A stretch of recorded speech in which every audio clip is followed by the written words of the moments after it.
ടുനെറ്റ്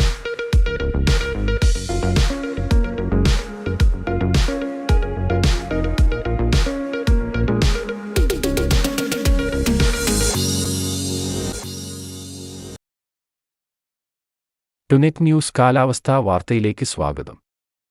ചുട്ടുപൊള്ളുന്ന ചൂട് തുടരുന്നതിനിടെ ആശ്വാസവുമായി സംസ്ഥാനത്ത് മഴസാധ്യത രൂപപ്പെടുന്നതായി കാലാവസ്ഥാ നിരീക്ഷകർ. മറ്റന്നാളോടെ ഇന്തോനേഷ്യൻ ദ്വീപസമൂഹങ്ങൾക്ക് സമീപത്തായി ഇന്ത്യൻ മഹാസമുദ്രത്തിൽ ഒരു ചക്രവാതച്ചുഴി രൂപപ്പെടാൻ സാധ്യതയുണ്ടെന്ന് കാലാവസ്ഥാ നിരീക്ഷകർ അറിയിക്കുന്നു.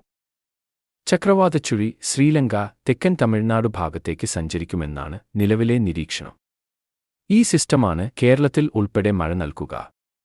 മറ്റു ചില അന്തരീക്ഷ ഘടകങ്ങളും കാരണമായുണ്ട്. തമിഴ്നാട്ടിൽ മഴ നൽകുന്നതോടൊപ്പം കേരളത്തിലെ ചിലയിടങ്ങളിലും സിസ്റ്റം മഴ നൽകിയേക്കും. മധ്യ തെക്കൻ കേരളത്തിലാണ് മഴ പ്രതീക്ഷിക്കുന്നത്. ഫെബ്രുവരി 25 ശേഷം സംസ്ഥാനത്ത് നിലവിലുള്ള കാലാവസ്ഥയിൽ മാറ്റം വന്നേക്കും. ശേഷം വിവിധ പ്രദേശങ്ങളിലായി മഴ ലഭിക്കുകയും ചെയ്യും. ചിലയിടങ്ങളിൽ ഇടിമിന്നലോടുകൂടിയ മഴയ്ക്കാണ് സാധ്യത. വൈകിട്ടോ രാത്രിയോ പുലർച്ചെയോ ആയിരിക്കും മഴ ലഭിക്കുക. ഫെബ്രുവരി അവസാന വാരത്തിലും മാർച്ച് ആദ്യ വാരത്തിലുമായി ചിലയിടങ്ങളിലായി മഴ തുടരും. ഇതോടെ സംസ്ഥാനത്ത് അനുഭവപ്പെടുന്ന കനത്ത ചൂടിനു അല്പം ആശ്വാസം ലഭിക്കുമെന്നാണ് പ്രതീക്ഷിക്കുന്നത്.